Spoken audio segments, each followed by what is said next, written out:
How about the '85 team? Are you still close with some of those guys right now? Yes, I'm very close. Matt Suey is kind of like my dad.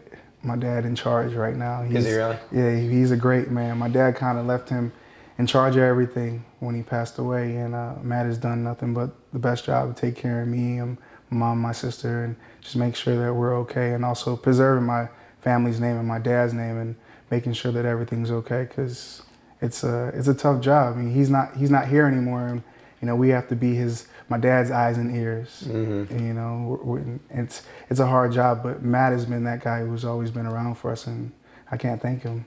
Your dad was a jokester, and when you bring up Matt Suey, there's always that picture that I see in my head where he's pulling his pants down. Isn't that crazy? Yeah. But you know what, though? Think about this, and this is what I was telling some of my friends the other day.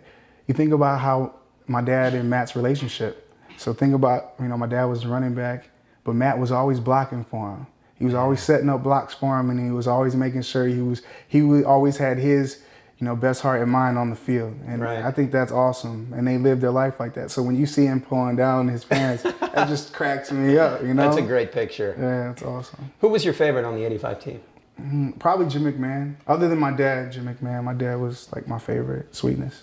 If you guys don't know who he is. I hope they know. Yeah. But Jim McMahon he was awesome. He was one of those colorful guys who he had to be a little bit crazy because he played quarterback, but he also had to be a leader because he was the quarterback, and he had to manage the game. And so to be all three of those and to be able to take that team to where they were, because they should have won a couple more after. Yeah, I don't even want to talk about that let's either. Not talk about that. My dad used to say all the time, let's not talk about that. Yeah, it's probably for the best. Yeah, let's do it. But, he was one of those guys who just came out and played hard all the time. You ever see him, McMahon? I haven't seen him in a while, but when I do, he always gives me a big hug, always got his sunglasses on. Yeah. He's so cool. We all want to be Jim McMahon. Everybody did. I used to remember that commercial with him sitting on the Honda scooter back in the day. So on YouTube. It's crazy. And those guys, they used to wear the headbands. In their helmets. Yeah. My dad had no front piece on his helmet. Now they have everything is so protected. He had no padding in the front of his helmet? No, it was like no padding right there. So You're kidding me. No, that's how he rocked the Jerry curl with the headband. How cool is that, right? I say you bring back the Jerry curl. I can't do it. My hair won't grow.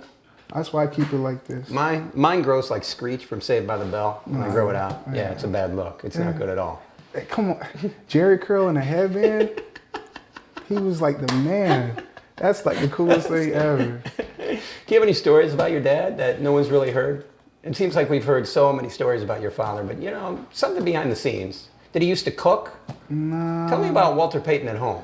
Let's see. At home, I think he had all the toys at our house that you could imagine that you would want. We had a gyro machine that they have at space camps. We had one of those.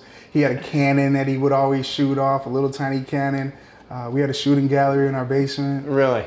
And it was behind a private wall that went in the back of down our hallway. So he had things that were just so cool that when kids came over, they were like, yo. And when he was doing those things and people would come over, it was like, people were just like, oh, is that your dad shooting downstairs? Can we go see?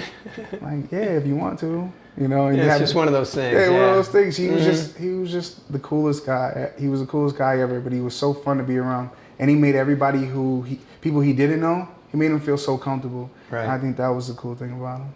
He revolutionized the stiff arm and spat in your shoes. Like when he would do the spat with the kangaroo sign on the outside of his spat. People don't know how he did that. Kangaroo used to give him stickers to put on there on the outside after he was the king.